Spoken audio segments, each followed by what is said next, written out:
आता आंबे खायला कोकणात जायची गरज नाही। कराड शहरात 45 वर्षांची परंपरा असलेले सुप्रसिद्ध आंबेवाले जाधव बंधू दुशेरेकर यांचे गोड व सुगंधी आंबे मिळणार विट्यात। जगप्रसिद्ध आंबा देवगड हापूस आला आता आपल्या विटा शहरात। एका महिन्यात आंबा खराब झाल्यास आंबा मिळणार बदलून। चला तर मग आजच संपर्क करा सुप्रसिद्ध आंबेवाले जाधव बंधू दुशेरेकर यांना।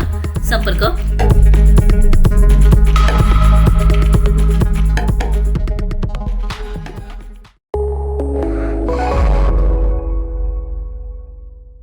नमस्कार, मी मयुरी आणि आपण पाहत आहात 7 स्टार न्यूज। राज्यातील हवामानाबाबत एक महत्त्वाची बातमी समोर आली। राज्यात येत्या 4 दिवसात काही भागांमध्ये वादळी पावसाची शक्यता हवामान विभागाने वर्तवली।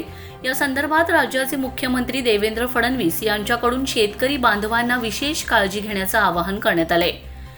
दिनांक 17 ते 20 मार्च दरम्यान विदर्भ, मराठवाडा, खानदेश आणि मध्य महाराष्ट्रातील काही भागांमध्ये मेघगर्जनेसह पाऊस, विजांचा कडकडाट आणि वादळी वाऱ्यांचा अंदाज व्यक्त करण्यात आलाय। विशेष म्हणजे 18 ते 20 मार्च दरम्यान हवामान अधिक तीव्र होण्याची शक्यता असून काही ठिकाणी गारपीटही होऊ शकते, असा इशारा हवामान विभागाने दिलाय।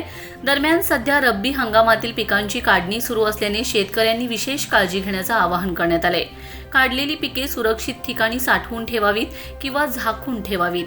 तसेच हवामानाच्या अद्ययावत अंदाजावर लक्ष ठेवून शेतीची कामे नियोजित करावीत, असे कृषी विभागाने सांगितले। संभाव्य पाऊस आणि वादळी वाऱ्यांमुळे पिकांचं नुकसान टाळण्यासाठी आवश्यक ती खबरदारी घ्यावी, असेही आवाहन करण्यात आले। Bureau report 7 star news.